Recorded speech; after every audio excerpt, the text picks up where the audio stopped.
mapagpalang araw sa bawat isa.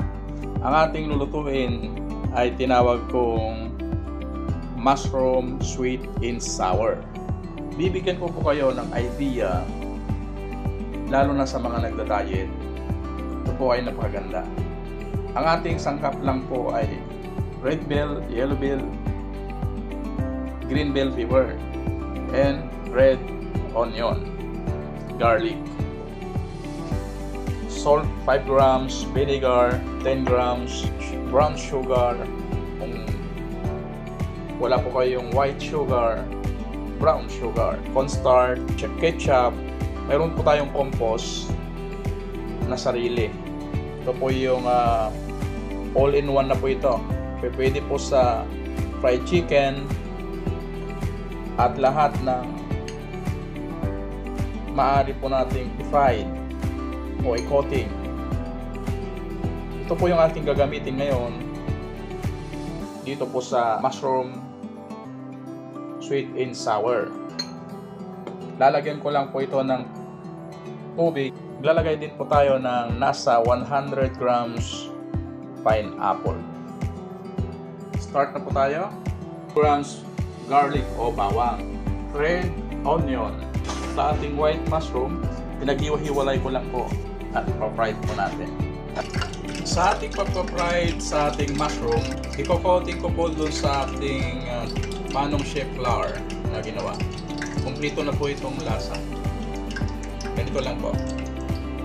Pa-fried po natin una bago po natin lutuin as a sweet and sour mushroom.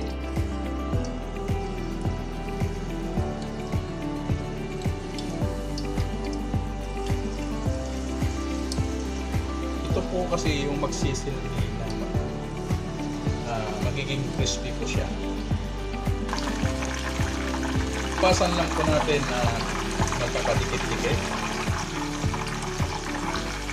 Hintayin lang po natin na magiging golden brown po siya. Isang technique nga pala, kung maaari mo na pong hamuin ang isang prito kapag tumahimik na po siya. Sa tunog pa lang, pwede na po nating hamuin.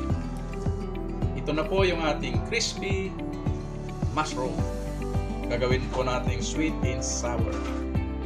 Iisa lang po natin yung bawang, red onion, yung ating vegetable. Sasama na rin po natin yung ating pineapple. Sunod po natin yung ating chop. Then vinegar, sugar, salt, cornstarch. Hintayin lang po natin na kumulo. So sa aking ginawang sweet and sour sauce ay tama lang po yung ating grams. Tama lang po ang ating portioning dahil po dun sa ating ginawang manong chef flour ay may karagdagang lasa na po yun. So magbabalance po itong ating ilalagay na mushroom o fried mushroom dun sa ating sauce. Ito po yung ating mushroom sweet and sour.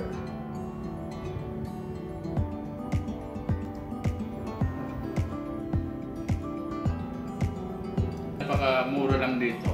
So, kung gusto mong mag-diet, magluto ka na ng sweet and sour mushroom. Ito na po yung ating mushroom sweet and sour.